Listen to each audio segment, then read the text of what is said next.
कर लेते हैं मुंबई का। नवाब मलिक प्रेस कॉन्फ्रेंस कर रहे हैं। जी का अंडरवर्ल्ड का क्या खेल है इस महाराष्ट्र में, और देवेंद्र जी ने मुख्यमंत्री रहते हुए किस तरह से अंडरवर्ल्ड के जरिए पूरे शहर को हॉस्टेज बना रखा था, कल सुबह 10 बजे उसकी जानकारी देंगे। लेकिन आरोप लगाया गया कि हमने 1.5 लाख फुट जमीन खरीद ली कौड़ी मॉल में। देवेंद्र जी ने कहा कि जाली किराएदार उसमें बनाए गए। आप सभी जाकर देख लें, वो 1.5 लाख फुट जमीन पर एक मदीनतुल आमान नाम की कोऑपरेटिव हाउसिंग सोसाइटी है, जो 1984 में वहां इमारत बनी, गोवाला कंपाउंड के नाम से जानी जाती है, जिसमें मुनीरा पटेल ने रस्सीवाला को डेवलपमेंट राइट देके वहां पे 140 से 150 मकान बनाकर आम लोगों को बेचे। आज भी वो सोसाइटी वहां पर है। उसके पीछे जो जमीन है उस पे बड़े पैमाने पे झुग्गी झोपड़ी है, और हमारा एक गोडाउन वहां पे है जिसकी सॉलिडस इन्वेस्टमेंट कंपनी की वो लीज पर, जो मुनीरा है उनसे वो लीज पर थी 30 साल पहले से। और आगे हमारी उसी प्रॉपर्टी में 4 दुकानें थी। आप कह रहे हो कि फेक टेनेंसी क्रिएट की गई। बहुत सारे पत्रकार होंगे, जब 1996 में शिवसेना भारतीय जनता पार्टी की सरकार थी और हमें लगता है शायद 9 नवंबर का ही वो दिन था, और महाराष्ट्र में एक चौंकाने वाला नतीजा आया था जब नवाब मलिक शिवसेना भारतीय जनता पार्टी की सरकार में पहली बार उपचुनाव जीता था, और उस चुनाव का कार्यालय उसी गोवा वाली बिल्डिंग में था और जश्न भी वहीं मनाया गया था। 96 के आप जाकर मेरे कार्यालय के चुनाव के डॉक्यूमेंट निकाल लेंगे तो वहीं से हमने चुनाव लड़ा था। हम किराएदार वहां पे थे। जो मुनीरा पलम्बर है उन्होंने वहां पे झोपड़पट्टी थी, मदीनतुल आमान नाम की सोसाइटी थी, और उन्होंने हमसे संपर्क किया कि हम आपके पास जो गोडाउन है उसकी ओनरशिप हम या पूरी ओनरशिप देना चाहते हैं। हमने उनसे ओनरशिप ली। उनका जो पावर ऑफ अटॉर्नी था सलीम पटेल, उससे हमने रजिस्ट्री की। वो सारे कागजात उपलब्ध हैं। किराएदार के नाते उस समय जो स्टैम्प ड्यूटी थी, जो कीमत थी, हमने अदा की। वो सरकारी दस्तावेज में उपलब्ध है।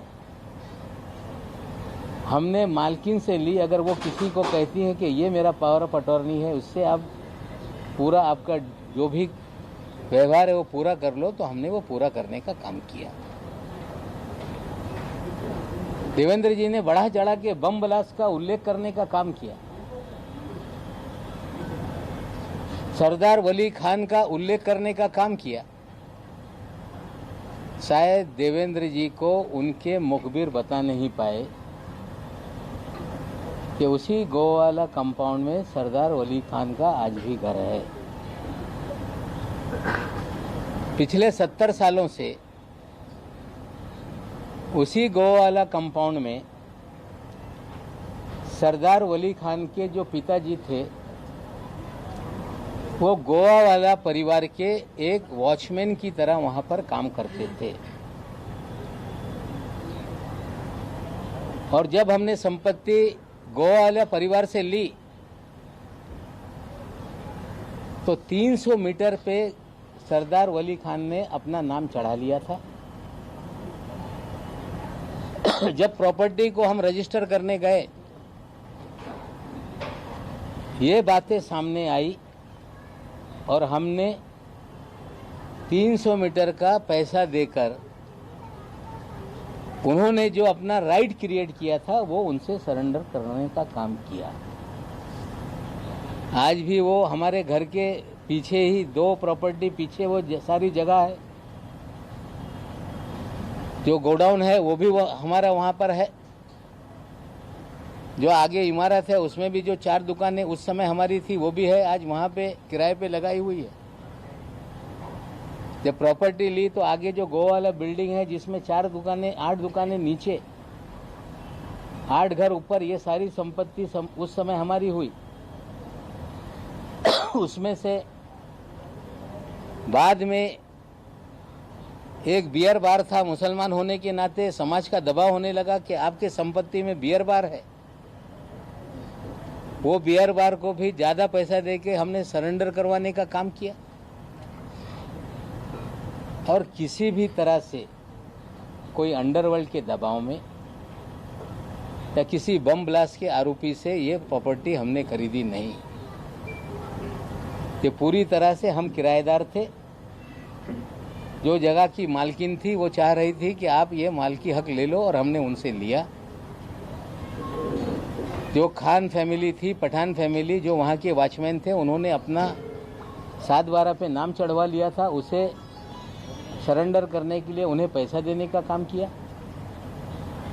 और ये सच्चाई को देवेंद्र जी ने राई का पर्वत बनाने की कोशिश की। जो व्यक्ति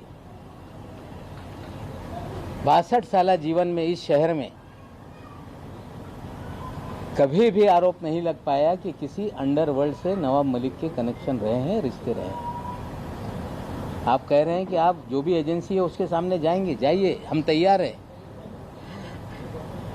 हमें लगता है कि झूठ का आडंबर खड़ा कर देने से किसी की प्रतिमा मलिन हो जाएगी, तो हमें लगता है देवेंद्र जी आपकी गलत फहमी है।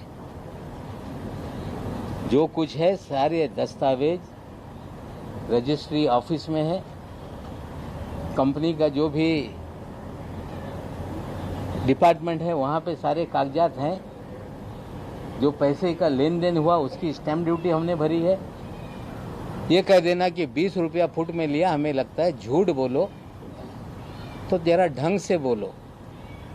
हमें लगता है झूठ बोलकर नवाब मलिक जो पिछले 7 साल से आपसे लड़ रहा था, पहली बार आपने इस तरह का आरोप लगाया, सरासर बेबुनियाद है। ना नवाब मलिक के किसी अंडरवर्ल्ड के लोगों से रिश्ते रहे, ना नवाब मलिक ने कभी बम ब्लास्ट के लोगों से कोई संपत्ति खरीदी। हाँ, वॉचमैन ने अपना नाम उस पर चढ़ा लिया था। उस वॉचमैन से नाम निकालने के लिए उन्हें पैसे देने का काम किया, ये सच्चाई है।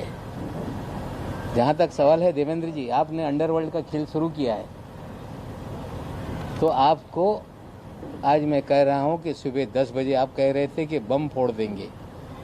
ये बम नहीं है, आपने आडंबर खड़ा किया।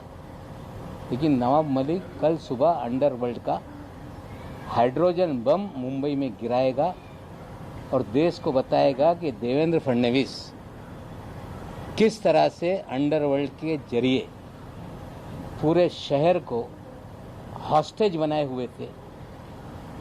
किस तरह से एक अंडरवर्ल्ड का सरगना जो विदेश में बैठकर इस शहर से उगाही करता था, वो सरगना किसके लिए काम करता था, वो अधिकारी किसका खास था। और मैं आपको बोलना चाहता हूं कि आज जो मैंने कहा है वो सारी बातें सामने हैं। लेकिन कल सुबह 10 बजे तक का इंतजार कीजिए। बम तो फूटा नहीं, लेकिन हाइड्रोजन बम कल सुबह 10 बजे गिरेगा। सर, त्यांनी असं सांगितलंय की शरद पवार यांच्याकडे आम्ही कागदपत्र दाखवणार की त्यांचे मंत्री कसे हो दाखवा। मी कुठल्याही गैरप्रकारे कुणाच्यावर दबाव निर्माण करून कुठलीही संपत्ती घेतलेली नाही। कुठल्याही अंडरवर्ल्डच्या माणसाकडून कुठल्याही संपत्ती कवडी मोल घेतलेली नाही। भाडे करू असताना मालकी हक साठी जे पैसे त्या मालकींनी मागितले ते पैसे आम्ही दिले। वॉचमॅननी स्वतःचा नाव चढून घेतला होता। त्या वॉचमॅनला नाव काढण्यासाठी आम्ही पैसे दिलेले आहे. याच्यात माझ्या कुठल्याही अंडरवर्ल्डशी तो नवाब मलिक को आप सुन रहे थे. सिरे से उनके ऊपर जितने भी आरोप फडणवीस ने लगाए थे उसको उन्होंने खारिज किया और कहा कि अंडरवर्ल्ड से फडणवीस के क्या संबंध है. इसे लेकर एक हाइड्रोजन बम वो फोड़ेंगे कल सुबह 10 बजे.